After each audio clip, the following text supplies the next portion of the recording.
Wicked or weakness, you gotta see this. Yeah.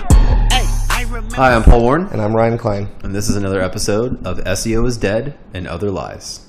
Hey, Paul, it's good to see you. Hey, we've been gone for a little bit, guys. We're sorry. It's been very busy. We took a little hiatus. We enjoyed some college football, though, because that started during that time. Yeah, if y'all didn't know already, UCF is fantastic. Definitely the best team in Florida. Nation's longest winning streak continues. For sure, yeah. UM did their thing that we wanted. FSU did their thing that we thought would happen, and here we are. Even though this is not a college football podcast, we're definitely getting out there. I don't care. I want to talk about it. Sure, extreme bias. We'll get into some actual SEO here in a minit. But I just want to say how proud I am of my school for being the best team in Florida, again, for the second year. Yep. Just go straight for it. Let's go straight into it. Okay, cool. So what are we talking about today? So today we'd like to talk about, I feel like it's appropriate since we recently had a pretty thorough, and what I think is a pretty good podcast about how to find the right domain for a new project or a new company. We're going to talk about what it looks like to actually develop that domain into a website, what that website should look like, some different aspects, different options, overall structure. So from there to pretty much the optimization phase without ongoing. So we're going to assume in this conversation that you already have a domain that you want. And if you don't, listen to our previous podcast. Listen to the podcast about how to find the right domain for your company. But so assuming you purchased it, it's all shiny and new. Hopefully it's not new if you listen to our previous podcast and there's some juice going to it already. But, you got it. It's sitting there in GoDaddy or whatever you use to purchase it. Probably GoDaddy. Most people use that, even though it's like the worst one to use by far. But you got it there. Hey, what are you going to do? Step one, got to figure out what the entire purpose of your website is. And people have a really hard time doing this because they look at like themes for stuff that look really pretty. And they're like, oh, I'll make it look like that. But they really have no idea like what purpose it's going to serve. Like, is it going to be like e-commerce? Is it going to be like just information based like blogs? Are you like how are you driving conversions? Like, what are you doing with it? Right. Yep. And then e-commerce, is it going to be for the service industry? Is it going to be for the product industry? And that definitely is going to affect the layout, user experience, and all that. So that's definitely one side of it. The other one is, are you going to do it yourself assisted? Or are you going to do it yourself kind of the ground up? Or are you going to employ a freelancer? Are you going to employ an agency? Is it going to get like really complicated? Yeah. We have to pick one. That's right. So let's say I don't know anything about web design. Okay, I have no idea. Well, you haven't done it for like 8 years as a unrelated industry expert? I'm saying hypothetically. I know nothing about it. So like 99%. Listen to this. Sure. So, okay, what do I do? All right. So the first thing that you got to do is you got to buy some hosting. It's not coming with the domain you just registered. It's a separate thing that you have to pay for on a monthly basis. It's a thing that people don't actually always realize. They don't. They're like, hey, I got the domain. Why isn't the website up? Right? It doesn't work like that, right? So you have to go out. You have to find a hosting company. A lot of times it can be paired with wherever you register your website. Generally, those aren't going to be a very good deal. I've found. A lot of times, if you find something that like is more focused on just hosting versus like domain registration, you're probably going to get a little bit better service, and you're going to get really service is really the key for it. And you're probably going to get a better deal too, like from a monthly standpoint. I would probably advise, if you're just starting off and you're going to have daily traffic of anywhere between 0 and 10 visitors, maybe go like month to month worth where you registered it, and if eventually you have to focus a lot more on user experience and then uptime for your website and load speed and other functionality and who knows what else, then you can start looking elsewhere. But let's say for the sake of this conversation, we're in GoDaddy. We're just going to host with GoDaddy. Okay. We hate GoDaddy, but this is just hypothetical. I was going to say I also hate HostGator, which is one of the cheaper ones, but hypothetical. Bluehost, and I hate all right, 101. You found some hosting. Yeah. You purchased your hosting. Okay, so then you got to tell your domain registrant that that's where your files are going to be hosted, right? So that's like the first step. Seems very complicated. It's not. Basically, you just have to take like a little bit, like some numbers, and you paste it in there. What's like the actual official name servers? Yeah, you got to find your name servers, which sometimes can be kind of complicated to find your name servers. Well, that's if you want to point your domain somewhere else. If you're gonna have hosting on the same account as your I don't even think you have to do that. You don't have automatically to do it. It'll know. It's like you bought the hosting on the same account, you're good. Yeah. That's what happens. And now you might be asking yourself too, like, oh, what level hosting should I get? Well, unless you're like running some sort of like crazy awesome video-based website and there's like going to be millions of pages and stuff like that, I would say like 99% of the websites people build out there don't need like a lot of hosting capabilities. I would say that typically the first package for everything like a starter is just pure garbage. So you're probably typically going to want to just do the one just above that one is typically that is good advice. The thing that like allows you to put on multiple like accounts too, like you can host like multiple websites from the account and it's not super slow. So yeah, like general rule of thumb, don't do the starter package.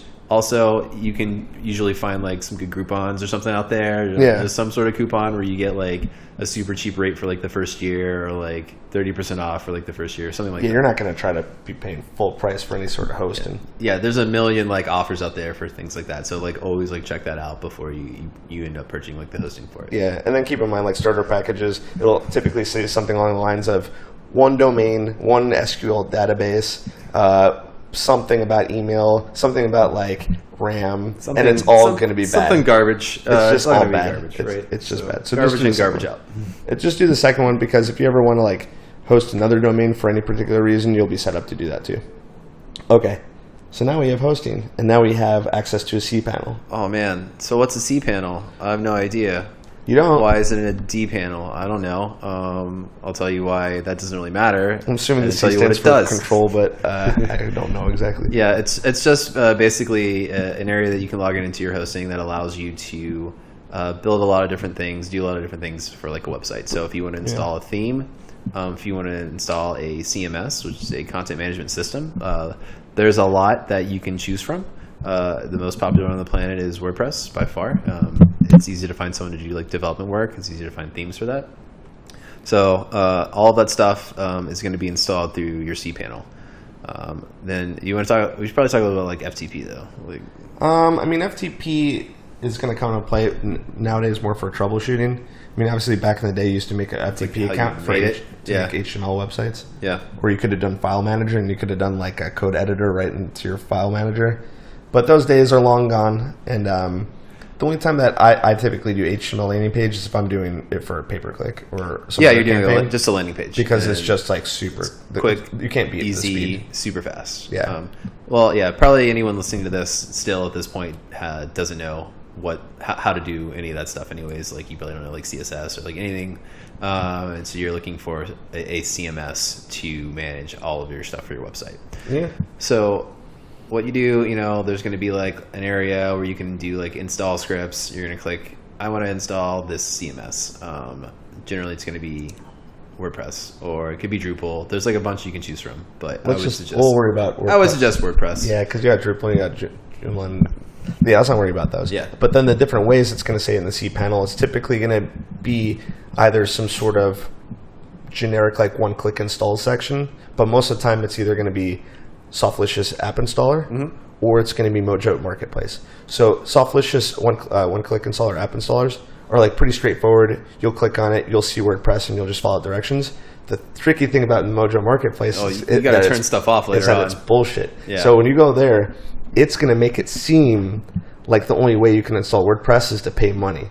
So what's going to happen? It's a lie, and it's like a lot. So then it's gonna be like a little intimidating. And it's going to give you options that start like 50 or like 100 or a 250, and it's going to be like, we'll install it for you, or we'll install it for you with a theme, or we'll install it with you for the theme and then something else. And it'll be like hundreds of dollars. And it'll be hundreds of dollars, and it'll make it seem like that's the only option. But I promise you, there's going to be a button that says, I don't want any of these things, and you're going to do it exactly what they would have done in about 30 seconds. Yeah, they're completely lying to you. It should be illegal. I don't know. Honestly, it should be illegal. It's crazy. It takes advantage of people. I can't imagine how many people click like, which package do I have to do? And then they're like, I have to. But like literally, I'll tell you right now, and I'm positive what it would be is for 50, 100, and 250. Let's say those are options. It's 30 seconds of work, 45 seconds of work, and about a minute and a half of work. Yeah, by the way, guys, you can YouTube a billion different videos right now on how to install WordPress, and they're for a probably website. all trustworthy. Yeah. And there's nothing to it. It's a process that's been refined for a decade. Back in the day, even when you had to FTP do WordPress installs, that was easy, and that's like 8 years ago. One-click installs are like the greatest thing that happened to do-it-yourself web developers ever, because we didn't have one-click installs up until probably 5-6 years ago. Yeah. So, okay, you've done that. You've installed WordPress. Mm-hmm. And it'll go live. By the way, you want to keep track of like the logins for your cPanel. It's going to be different than when you log into your actual website. Usually they'll assign you like a username and password, and you also want to bookmark that page to like log in. Yeah, one thing I want to mention too about GoDaddy, because GoDaddy is it's a combination between GoDaddy being the most popular host and then WordPress being the most popular CMS install. Yeah. That GoDaddy does this weird thing with one-click installs where they like they'll auto-generate you a password, but then they won't show you because it'll be hidden. You're gonna have to unhide it. Yeah. To get it, because if you not don't know your password, you'll you'll never never log log into your site, and then you have to reset. I don't know password. why. I don't know why GoDaddy does that. I don't either. They hide your it's really password, weird. and you have to click on unhide it to grab it. So also, when you're setting all this up, so you're installing WordPress, it's going to ask you for like a username, for like the admin access and like a password.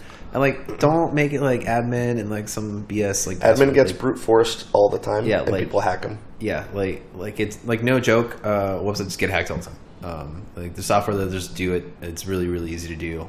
There's a ton of exploits, not just in WordPress, but in every like CMS and every server. Like just don't do admin. I've had people get hacked, and even probably to this day. It's still happening right now. People are getting hacked at this moment. Yeah, you'll be surprised how many people do admin 1, admin password, admin password 1. Just don't do ABC123. Just don't do admin. Your phone number. I don't know. Just don't do admin. Don't do capitalized admin. Just do the name of your business. Whatever. Do cadmin. It'll throw them off. Do badmin. Badminton. There you go. So and then but protect yourself. Don't make it admin. You'll be really really thankful that you did that, because if your like website gets hacked or like your server gets hacked or whatever, it's like sucks. It's like a nightmare. It's a huge nightmare. You can't get rid of it. And then your host is going to charge you like God knows what. They're going to be like, "Ooh, you got hacked! Oh my God, we're going to like unhack it for $300." Like, you don't want to be in that situation. Literally, it's going to cost like $300. Or to just reinstall your website and you'll lose everything. So let's not go there. Other options that you'll select real quick, because I want this to be about like building a great website, generates leads, not how to install WordPress, of course. But this is all important stuff from our experience from installing literally hundreds of WordPress websites. You can do the title of the website right there. You can do the description of the website right there. All this stuff you can edit later on. You can. One thing that you want to do there too is there's going to be some sort of advanced options where it says auto update the theme, auto update your WordPress, and all that stuff. Some developers would disagree that you want to auto do it, because sometimes updating plugins will break your website.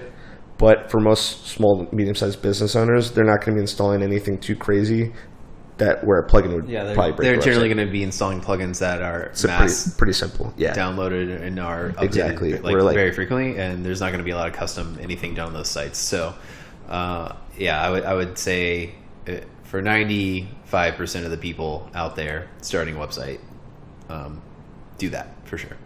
So we have our beautiful 2017 theme by default. Ooh, it's a big plant on a desk. Like garbage. No, it's cute. Have you ever seen anyone actually use the default theme for something? Sure. There's like one guy, Blumenthal. Like he only uses the default themes for. Is this a lawyer? No, he does like SEO. He's like a lawyer SEO, like legal SEO. You know who Blumenthal is. I haven't heard his name forever. I assume that he died or retired. He like never changed like whatever the current. Actually, I think it's like a 2-year-old theme, but it was the default WordPress theme. He's like, I don't care. I don't give a shit. Just throw it up. People care about the content, and he's right. Actually, yeah. Well, in this instance, he's right. But anyway, so you're going to be given the default theme, and it's going to have like a home page, and it's going to show you what a post page will look like. Right? There's a couple of like template pages already built into it, and so now you've gotten to the point where you can kind of figure out what you want your website to look like. But we talked a little bit about this before. Is like you need to know what your website's going to do, what the purpose is, right? So we're at a crossroads. What's it going to do, and then how are we going to get there? Okay, so like let's say for for this discussion, because I'm actually helping someone do this right now. Mm-hmm. This website is just going to be information based, and all I want to do is capture someone's like information, like their name, phone number, address, email address, right? Okay. And so you'll do that. They'll have some sort of offer on there, like a free PDF or something. So there's two things you can do to get started. You can buy a theme, which I don't really feel like you should have to, given like the tons and tons of like free themes that are like available. Well, the quality between a free and a paid theme is pretty extraordinary in some situations. Be. Plus, with the updates and the maintenance to it, free ones, like over time, they're going to become outdated. Yeah. And then the paid ones are always going to have updates. So there's always that. There is that, and also the ease of use for the person. So if you don't have a lot of technical skill, right, and you look at a theme and it looks all great, and there's like a cool homepage, and they got a video on it, and they have all this stuff.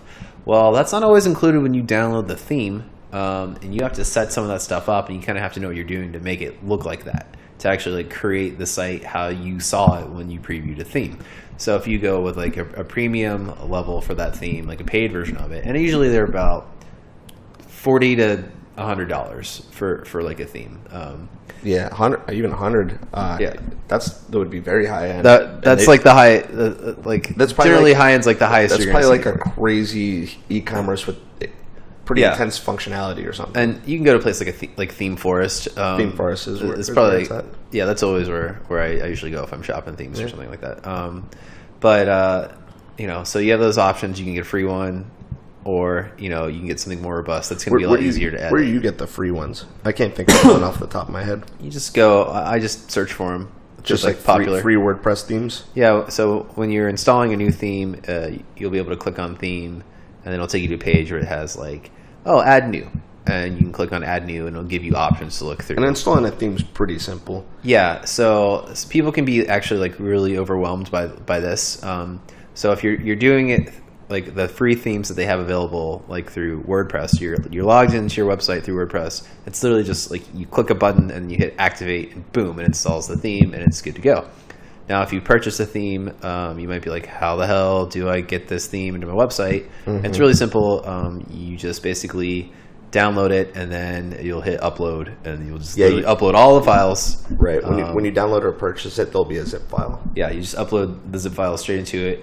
It'll install it for you. The only tricky thing, and this is a little bit contingent on hosting, if you buy a crappy hosting package, being that it does work a little bit with bandwidth, has something a little bit to do with that hosting package. Mm-hmm. If you try to upload a theme like via the WordPress, it's a big file, so it will sometimes time out or it won't let you do it, and then that's when you have to start doing FTP. That's when it starts getting a little complicated. So just keep in mind that if you're going like really cheap with your hosting, there's always like a chance that it won't let you upload a theme actually.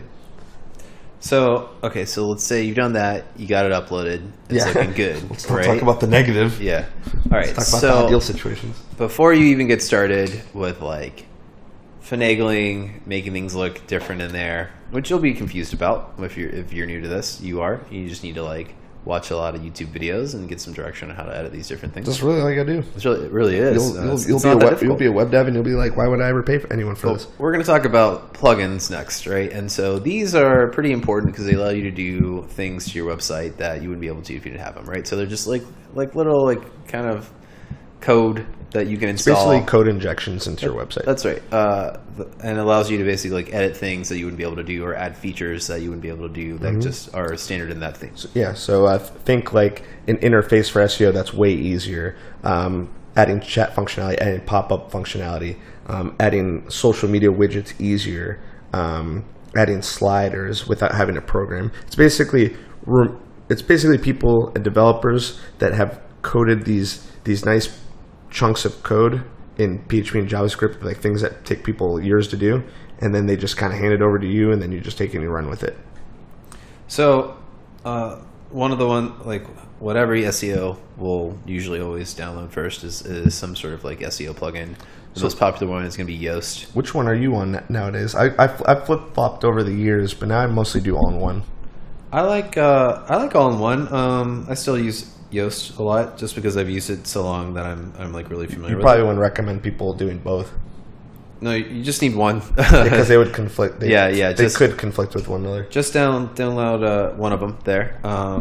But either of those two are perfectly good SEO plugins. But it'll allow you to like edit metadata. It'll allow you to create an XML sitemap, which is very important. We're not going to talk in detail a lot about that because we've talked about it in other like podcasts before. Trust us. But trust us, you want to have that.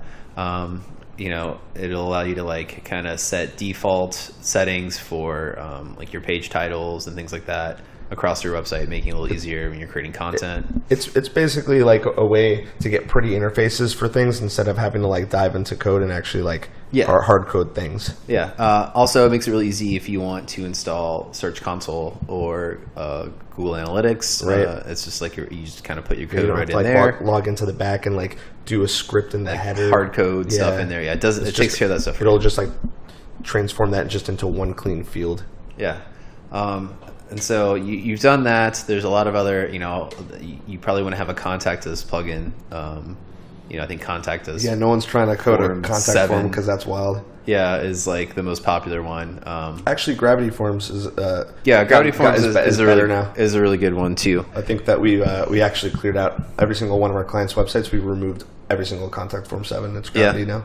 Mm-hmm. So it just makes it really easy for you to like send that information to like an email account or something. However you want to receive. If people give you their email, you want to be able to collect it. One thing you really definitely want to do right away is you want to change how your URLs appear on the website. So when you add content on a blog, it's going to have like some default settings that are built into WordPress. So we're talking permalinks here. Permalinks, yeah. Permalink default is bad. And It's still awful. is. And It's really, really bad. bad. I don't even know why they have it. I don't like know why that. they don't just default The it. default at should this be point. post type, right? So, Yeah. so what we're saying is, when you publish a page on your website, your URL for that page, what you want is it to have like keyword-rich stuff in it. Mm-hmm. So it makes it easier for Google to immediately kind of know what that page is about, what that topic is about.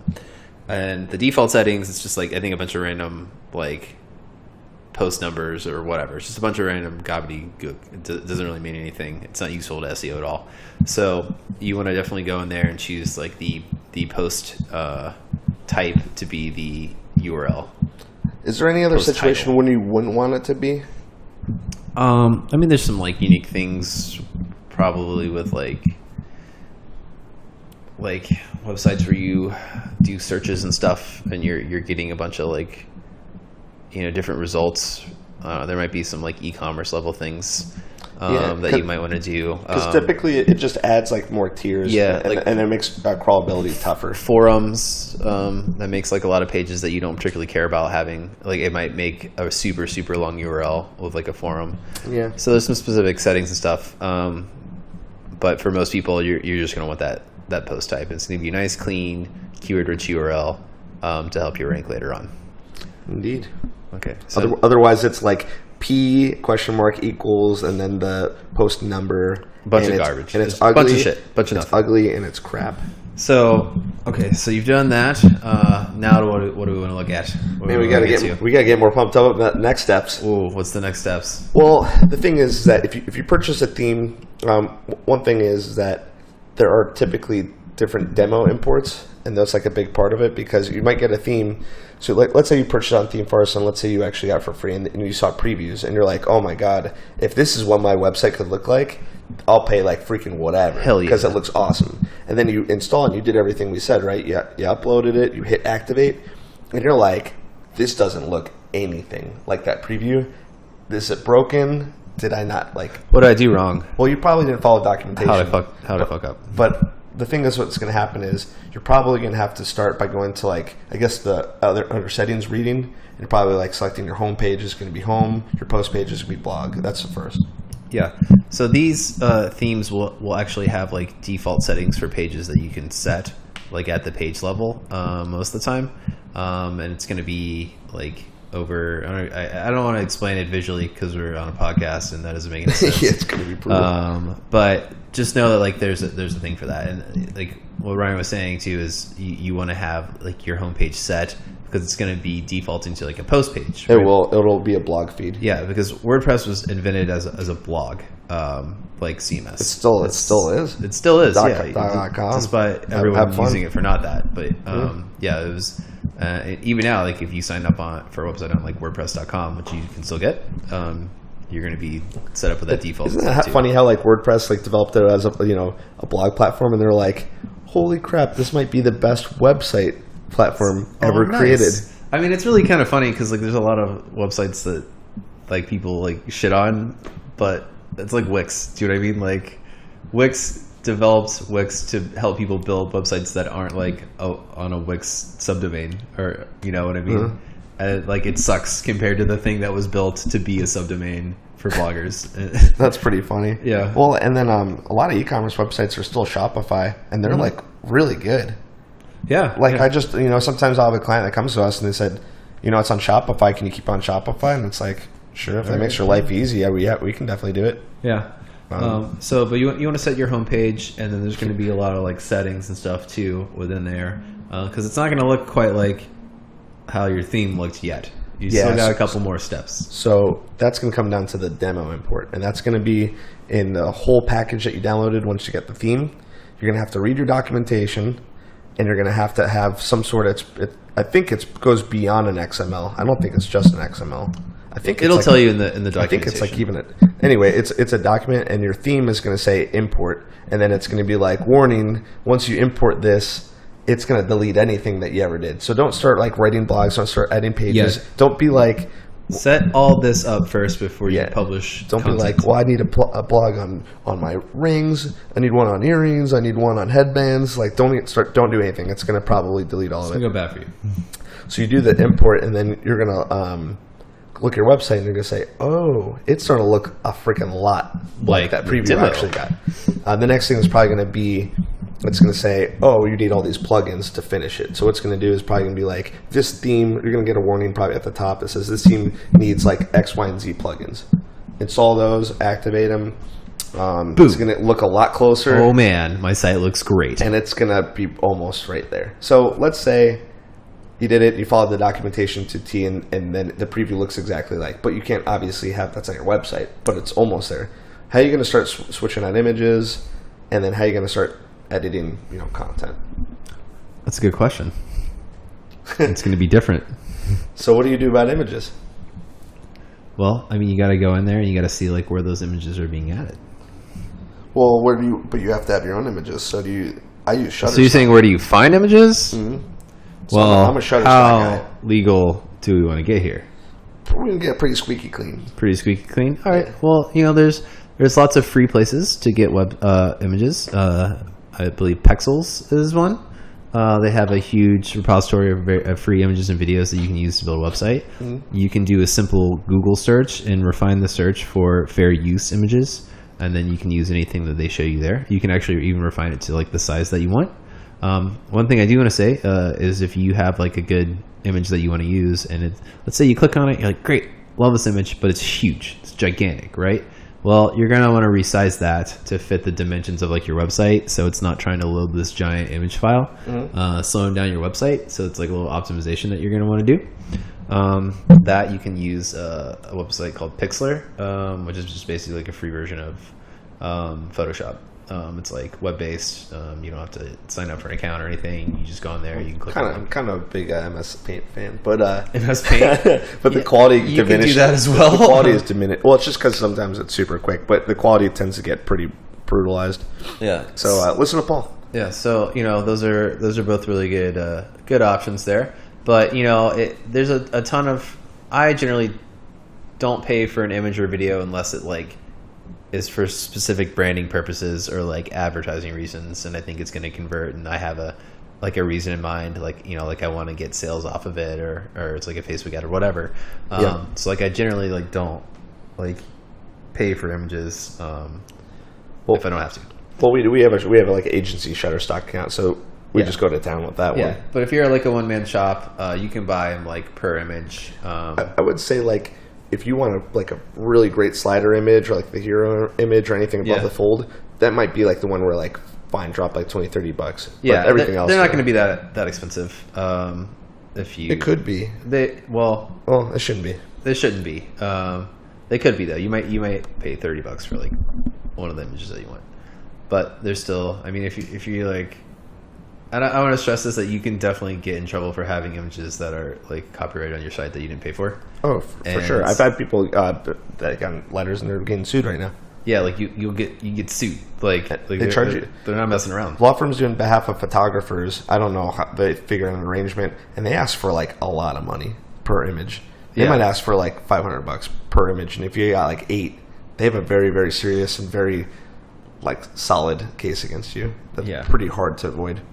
Yeah, so just don't do it if you can avoid it. It's always best just to not do that. Cool. So we have some images now. Yeah, and then typically themes nowadays, WordPress alone is really easy compared to like what it used to be, but most themes actually put another layer of ease on top of it in the form of Visual Composer. Visual Composer makes editing websites even easier than just WordPress alone. Oh yeah. So you're going to be like looking at Visual Composer, and it's going to be very straightforward, and it's going to guide you along, and you really can't mess it up. I mean, you can. Everyone messes up, but there's a lot of the likelihood is much less. Options available to you in Visual Composer. There's like just a ton of like things about your site. They all have explanations of what they are, and there's always like a YouTube video for everything Watch in there. YouTube video. Yeah, if you're like, what is this thing? When in doubt, watch YouTube video. It'll click. One last thing I actually want to mention about images is that people, and this is actually even intermediate level, have a tendency of adding images that are also way too big. So if you're going to go image heavy, make sure that that your images are like never in the megabytes, because you don't want your website taking 7 seconds to load. You want your images. That's real bad. You want your main image to be like at the most maybe a half a megabyte. You want every other image, 100, 200 kilobytes. You just be very mindful about how big the images are, because, especially like mobile, your website's never going to load. Yeah. So we actually probably should talk a little bit about mobile. Okay. Because we didn't address this, but like it's super important. Well, the themes are all mobile friendly at this point, but I mean, really, they are. Yeah, I don't even. But you're going to want to view it at all times too. Yeah, because nowadays 50, 60% what of traffic. We didn't talk about too is like HTTPS. That's like we can say that at the end. We can. Okay, we'll that's like once the website's launched. It is like a thing that you really need to do, and then also deciding like between, do you want the www, do you not want that at all? Like how do you? That slightly depends if like your previous domain chose www or not too. Yeah, I guess if you're launching a new one, it's just a personal preference more than like anything else. If it's an old one, you might want to follow it. Also, yeah, if it's a .net, .com, like none of that really matters. I think it did in the past, but like from a link standpoint, but I just want to, as far as like building up authority for a website, it really doesn't matter. I mean, I want to rank a .biz. You can do it. You can rank .biz. I've seen it. They have like weird stuff now though. Like there's so many like weird things. That, like, .camera, .market, .info, .info wars. So yeah, maybe not that one. Stay away from that one.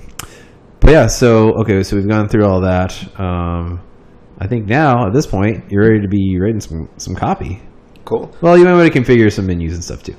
Well, I mean, you have Visual Composer. You made the website. You made the homepage look better. You switch out images. Maybe you mess around with like really simple theme settings like typography and font size and colors, and it's pretty much turning into your website. Yeah. So you can do that. You want to also like, look at like the footer, right? You want to have links in the footer. You want to have like maybe there's a sitemap or a contact us or whatever, and then you want to look at like the menus. So like how like the navigation at the top of the website that people actually see, right? You want to have like an about us page or a contact us page or like a resources page, anything like that, or a link back to the homepage. Like all that stuff is going to be done under like the menu section. It's very simple to do. It's very straightforward. So don't freak out about having to do that.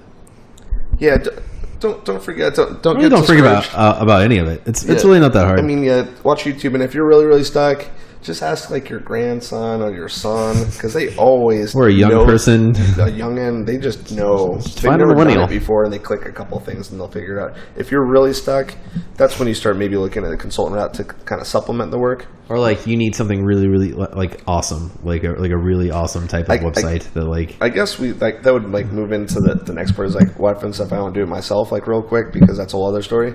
Just I think the biggest thing you have to think about is how much do you value your time. That's really it. Because if you never built a website before, It's going to take some time. It's going to take freaking a long time. And you're going to like do some stuff, and you're going to be like, this looks like crap still, and then like it's going to look like crap. And you're going to be like, I don't know what I'm doing. I don't know. I mean, it's just it's a time value thing. That's why people hire people to build websites, because at the end of the day, if you have a pretty good head on your shoulders and you can like turn on a computer, you'll probably be able to eventually make like a pretty decent website. But it's time. It could take you a freaking long time. Yeah. It'd probably take like, if you were just doing that, like maybe like a week. You had no experience. To build something you okay. Sat down. It'd only be okay, though. You watched all the YouTube videos. It would be okay. It'd be okay. And it was like a good theme, and you followed everything. You'd probably be really frustrated. Yeah. They got a couple things. But we don't want to talk you out of it. We don't talk you out of it. Give it a shot. And then like if you don't go anywhere, that's when you start looking at an agency. Do it. You're just that illiterate at like computer stuff. And then if you're like getting there, but you need a little assistance, that's when you start getting like a freelancer, unlike Upwork or something. That's not Parpadelli. Yeah. So I think we've covered all that. So now at this point, you're ready to like put some content on that website. Okay, what are you gonna write about? That bad boy. Bunch of stuff. Whatever your niche is, right? You want to look. You want to figure that out. For this, we'll just say like maybe it's a fitness blog. I don't know. So you want to just drill down to exactly like what your blog's going to be about. And then you're going to like cover every topic about that niche in articles that are going to be, at least 500 words. Probably I would shoot for the more the better, because, this is you. Images. You're writing about it. Make sure there's images. Diagrams. Videos. Anything like that. Your own podcast as great as this one. Podcast. Anything that you can build up that content with and start driving traffic to people who come to the website. That's what the goal is here. That's what you're doing. Yeah, and then you're going to have your home. You're going to have about us. You're going to have a list of your services. You probably have an FAQ. You might have testimonials, reviews. All those things are easy to install. Yeah, either your plugin or the theme that you got. Click add page. Add a page, and boom, you got a page. It's added. What's up? That's cool. Amazing. So I think that we've covered pretty much everything that you need. Now we can talk a little bit about the HTTPS thing. Yeah, let's do that brief. Because we're about the 37 mark. That's pretty good. Okay. Long one. So, what is this? What does it mean? Why do you need it? Okay. So really what it is, it's like a secure way to send data from people that visit your website to like whatever thing is like through your website. That was scientific as hell. I'm trying to put it as layman's terms as humanly possible, right? Well, you succeeded. So, basically what you really need to know is like you need to have one from like a ranking standpoint for like SEO. Google made it. It's getting there. It's getting there. It's gotten there. It's there. It's also like it's great that you want to encrypt like that kind of information anyway, so like it can't like be stolen, right?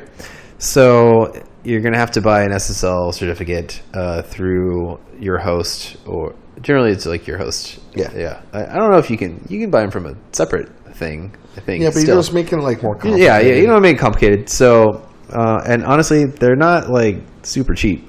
I've seen them range from like 50 to 180. Yeah, I would say like average is going to be about $100 a year. Yeah, and you have to renew it every year, which is stupid. But yeah, you have to get it every year, and you got to keep it up. And if it like goes down, it'll suck for you badly. So make sure that you renew that and you have it installed. And if you have like a site that isn't on it, and you install it, you want to like make sure that you set up like a bunch of redirects, because like all the links and stuff in your site or pointing around are going to be like the non-HTTPS version, which is the HTTP version. So it's going to cause you a lot of problems. God, this whole podcast was really exciting. Until we get to this. It's such a boring subject. Edit. Just the bottom line from that, if you zoned out I did, man. It's just make sure you make sure you have it. When you're doing hosting, just be like, hey, I heard that SSL certificate /HTTPS is important. I want it. Don't really ask questions. You'll be happy. And there's a whole process that it'll guide you through to follow to do it. And it's really not that complicated. And just make sure that your host isn't like, oh yeah, you're going to get this Supreme Select one. It's going to be like the only encrypted key for you. And then we're going to install it. And we're going to do like the freaking mega like somersault freaking summer special to like install it. And then it's like $250. It's not that much. It just do it yourself too. It's like really easy to like walk through like how to do it. Oh, and if you're ever like unsure about how much anything costs, just call Paul on his phone number. Or visit Market My Market. Just email them, but don't be a lead. Just email them these questions. We know how much everything should cost. Like buying a domain should be $14. Yeah, don't use their service though, but just ask them the questions. Hosting should be like, well, I mean, if you go to like something like, we love WP Engine, that's $30-$50 a month, but that's like a crazy freaking WordPress hosting. But most of the generic ones shouldn't be more than $15 a month. I don't know. That's just, maybe we'll eventually write down a list of how much you should expect to pay for it. Yeah, 15 is a good. That's actually a whole other podcast we could do of like what you should pay for everything. So. Well, because we know how much everything costs. Yeah, and how to get it cheap. So we've covered basically everything that you need to know to get your website up and going and looking decent to good. How do you get traffic? Listen to the previous episodes. Oh my God, we're not going to talk about it right now. Because we already talked about all that stuff. Let's listen to it for 50 hours straight. Yeah, but this is actually a very important part of like SEO. You want your website to be set up correctly. Yeah, and there's a lot of other like technical things. We talked about the onboarding process. That would be probably what would happen right after this. Yeah, we're piecing the puzzle together. It's just at different points in time. Yeah, but the biggest thing is like don't get overwhelmed. Don't think that you can't do it. You can do it. It's just we're at a point. Where I think we're officially at a point where like someone can walk in and actually make a pretty decent website that doesn't have to be Squarespace or Wix or Weebly. Yeah, it doesn't have to be that much hand holding. Really, don't do that. Don't if you can. Like, don't use those because eventually you're going to want to migrate your site. Yeah, you might as well just do it right the first time. Yeah. So. Cool. All right. Well, that's all I got for now. That's all I got. What's going on tonight? It's good to be back. What is it? Back. September 6th, by the way. Oh. I have the Eagles tonight, returning Super Bowl champions. I have them -1. We did our fantasy football drafts in our own respective teams. Yeah. My team's pretty good. I'm pretty excited for football to come back. So, well, it's back. Yay. It's back, baby. The game starts in about an hour. All right. Well, we gotta go. I'm Paul Warren. And I'm Ryan Klein. This has been another episode of SEO is Dead and Other Lies. Bye, everybody. Bye.